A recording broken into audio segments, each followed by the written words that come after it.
Oh, what's going on?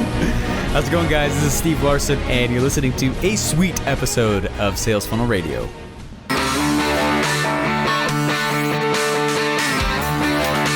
Welcome to Sales Funnel Radio, where you'll learn marketing strategies to grow your online business using today's best internet sales funnels. And now, here's your host, Steve Larsen.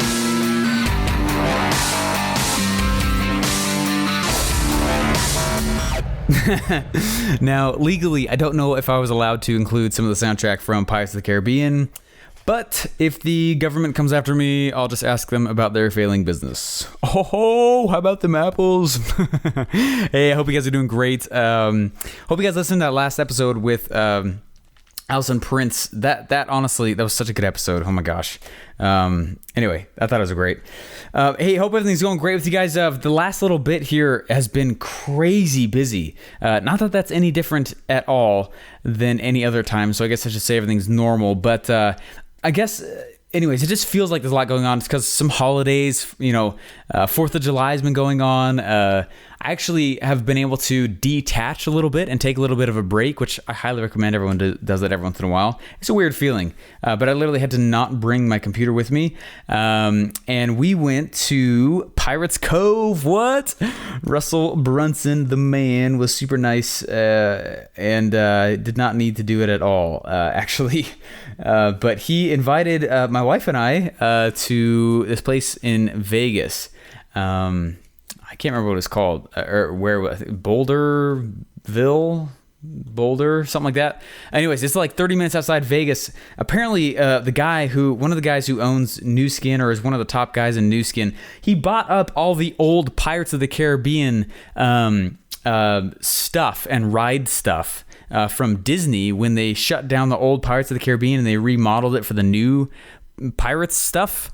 Anyway, he bought up all the old, so you got like all the old, like the dog in the corner and all the little pirates and stuff in their cages and things like that, and it's all over the place. The guy he bought like 5 mansions all in this little neighborhood and built pools and water slides and stuff like that in between. It was awesome. It was so cool. So we were for several days just hanging out there, and they got this crazy fast water slide that we were flying down that thing. I still have scabs all over my elbows for how fast we were going that thing. It was super fun. As soon as the kids all went to sleep, we were just hauling down that thing. Anyways, it was a lot of fun. We did a lot of things. It was honestly just a lot of play, and it was good to detach. And I recommend everybody do that every once in a while.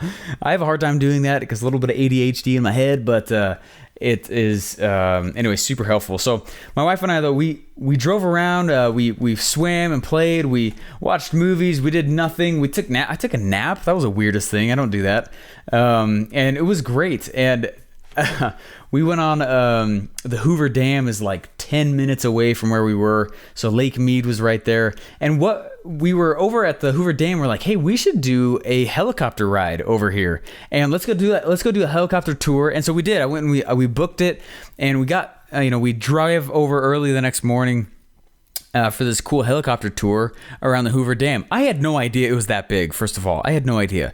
And that it was built around the Great Depression. You guys didn't know it was going to be a Hoover Dam history lesson, but I just took a sweet tour. So, and 100 people died making it. Like, I had no idea it was that big. And so we get in this helicopter. Well, I should say beforehand, we drive up, and the rental car we got was this just super awesome, sweet Camaro that was all tricked out. Like, it was fun. We blew money. We had a lot of fun, though. And so we drive up to this little shack where we waited for this helicopter to come land. It was right next to this helipad, right? And it was super hot out. We go inside, and we were waiting for our turn to get on this helicopter. And, they're going through little safety videos and things like that. And it was so funny because we walked inside this little shack thing, and there's like 3 guys in there. And they're like, at first they're spraying the stuff on the windows, and then they take like this orange squeegee, then they're wiping it off again, and then they would do it again. So they spray it again, spray the window, and then squeegee it again, and then do that again. This guy must have cleaned this window like, I don't even know, like 7 times, and he's cleaning it, and he just keeps squeegeeing off over and over. And pretty soon I was like, what the heck is going, like, what is he doing? Like, it almost got kind of like annoying because he just kept doing it over and over and over. And pretty soon, this guy leans over and, all right, my wife's attractive, all right? I know that. She's awesome.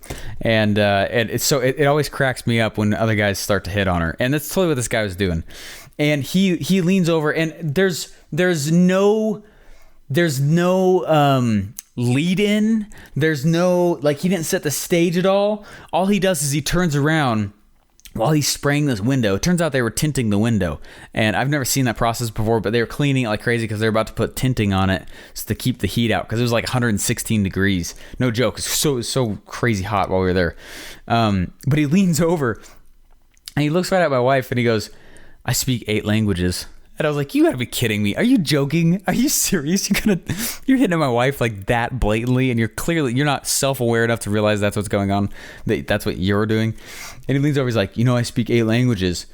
And she's like, "Wow, cool." And I was like, really? Wow, 8 languages. That's cool. He's like, "Yeah." And he starts like rifling off all these sayings in different languages. And I was like, dude, just because you can say sayings doesn't mean that you speak the language. It just means you know the saying, And he turns over and he keeps cleaning windows, and you could tell he's in charge of the other guys that were there. And they were saying, he was like barking orders at him, like getting stuff done. And he kind of like, it's totally like what happens when I'm sure like a lion sees a lioness, you know what I mean? They fluff the mane, they start presenting, they start looking like all macho, they start fluffing the muscles out, you know what I mean? Guys do that all the time. It's the cool, it's natural, you know what I mean? We're trying to impress the girl. And I could tell that that's what he was doing. So I started like putting my arm around her, and like, hey, like clearly we are together. Like, you see the ring on my hand? You see the ring on her? Like, what are you doing? I was like, whatever. Like, let's just play this out. This could be really fun. So I did. And he kept going. So he's saying all these phrases in different languages. And he's like, cool. And he goes, "How long are you guys here for?" And then he starts giving us all these stats of Vegas, just, I guess. And he's like, "Dude," and he looks at me, "any club you want to get into, here you go. Here's my card. You just give me a quick phone call. I'll make a phone call. I'll get you into any club in Vegas." And I was like, "Oh, wow, it's awesome." And he hands me this card. And as he's doing it, he also says like, "Hey, what do you do?" And I was like, to people who don't know what internet sales funnels are, it's totally technobabble. And so I always tell people, "Oh, I'm in internet marketing." And he's like, "Oh, cool. I'm actually a marketer also." And I was like, "Oh, wow. Okay, cool." But he hands me this card, and this has got to be one of the coolest cards I've ever seen in my life. It is a relic. This is like the prime example card. I'm going to take a picture of this and put it on the blog so you guys can see it if you want to. The blog.salesfunnelbroker.com if you want to check it out. But it is the most ridiculous card I've ever seen in my life. This guy was so proud at what he was doing, which is great for him. You should be. He was working hard. He could tell he knew what he was doing, which is awesome. But he was handing a card to me while he was doing something that is not on his business card. And I started thinking, I was like, wait a second. And I started looking at the card, and I was like, this is the most ridiculous, stupid card I've ever seen in my life. Is he serious? And he was dead serious. And he was like, he was telling me, "Yeah, I do this. Oh, yeah, I do. Oh, you do that? Oh, I do too." And I'm like, "Oh, wow, man, you do everything, don't you?" I was like, "Wow, cool." This is what his card says. On the back of the card, I'm not going to say his name, obviously, or the phone number, or email, or anything like that. But it is the most eccentric. It's literally called eccentric. It's the most eccentric business card I've ever seen in my life. On the back of it, there's 3 categories. It's basically a resume. On the back, the first thing he does is management. Corporate, right? You do corporate management and you're tinting windows. Nightclubs. He's a nightclub manager and you're tinting windows. Bar and restaurants. Loss prevention. What does that have to do with the others? Okay, first of all, I'm not even a third of the way through this list. This is like really small fine print on the back of this thing. All right, just get a load of this. All right. Hopefully we all take this as a lesson, okay? I'm gonna wrap this all up here. This will be a fast episode, but this is pretty intense. Excuse me. All right, so under management, we've got corporate, and then the next one is nightclubs, bar and restaurant, loss prevention. Man, that's a lot of things that you manage. on the side of your window tinting business. All right, next thing, marketing. Okay, this is the biggest. I don't even know what some of these things are, and I like to think I'm a marketer. All right, under marketing, he has director of marketing. What is that? Okay, second thing, creative marketing expert. Is that not the same thing? If you're a director of marketing and you're not a marketing expert, that you're anyway. Okay, so director of marketing. Creative marketing expert. Okay, next one is internet marketing. Next one is brand marketing. Okay, and by the way, brand marketing is the most fluffy thing on the planet. Are you serious? Anyway, that's what I think. Now, there are some people who really go specialize in it, and that's awesome. But I don't ever sit down and just start thinking through brand. I go create a cool product, make it look awesome. The brand kind of comes on the side. All right? That's how I shortcut that whole thing. Otherwise, you can spend too much time doing stuff on business that is not revenue generating, and that's frustrating for me. And it's frustrating for me to watch others go through that also. So I come up with a cool logo, or honestly, I just go to some place like Graphic River. I'll download one of their sweet logos and then I'll tweak it inside Adobe Illustrator because I do like graphics and things like that. But it's not something that I sit down and just. It's not like a checklist thing that keeps me from selling. It's like something that I figure out along the way, and I'm like, cool, here's my brand, I guess. Yeah, and by that, I guess that's what colors are. I mean, I don't know. I'd rather call it culture. Culture building. Let's go focus on that. I really don't think many people care what my logo is. I'm the only one that cares what my logo is. Like, logos are just back scratching things. Anyway, okay, moving on. I'm only halfway through this list. Okay, so director of marketing, creative marketing expert, internet marketing, brand marketing. Next one is direct marketing specialist. Next one is social media marketing. Next one is promotions manager. How's that not the same thing as the one before? Next one is special events coordinator. All right, now we're branching out a little bit. Next one is corporate sponsorships. Does that mean you just did one event and you put those two things on there? All right. Here's the third category. We haven't even started this. This is all on the back of a single standard business card. This is really small. Anyway, I kind of want to keep this. This is a relic. Maybe I'll auction it off if we have some cool contest or something. Because this is, I feel like I should laminate this. All right, next thing is, under consulting. So we are management, marketing, and consulting. Okay. First thing on here, revenue increase programs. Okay. Next one, motivational communication. That dude is not motivating me. He was motivating me to slap him from stop hitting on my wife. Next one, restructure business planning.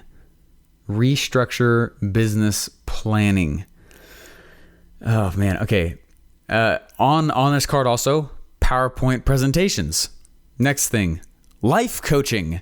Are you serious? There's so many different things on this. All right, next one, staff development. How many things does this guy do? All right, I'm going to call this episode the Anti-Renaissance Man. You guys, I so hope that we do not do this to our businesses.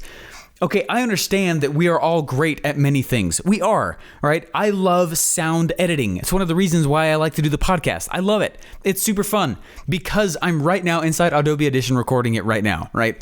And I did the episodes previously, just like 2 or 3 ago, about how I make my podcast. It's fun. I actually enjoy the process. It's, for some reason, podcasting is almost therapeutic to me. I enjoy it, but it's not my flagship talent, right? Funnel building is. I choose one peak. Please go choose one peak. There's a guy I was talking to recently. He's like, Steve Larsen, I love the things you're doing. It's so awesome. It's so inspiring. It's so great. I really appreciate it. I'm learning all about funnels. I just built my first few funnels. Now I'm going to go learn how to be a traffic expert. And I was like, no, don't. Are you? Oh, okay. It's not that you can't be. It's not that it can't be a side interest. But man, like, figure out, find somebody else who is passionate about. Okay. When I run my own stuff, I don't run Facebook ads on my own. I barely know how to do it.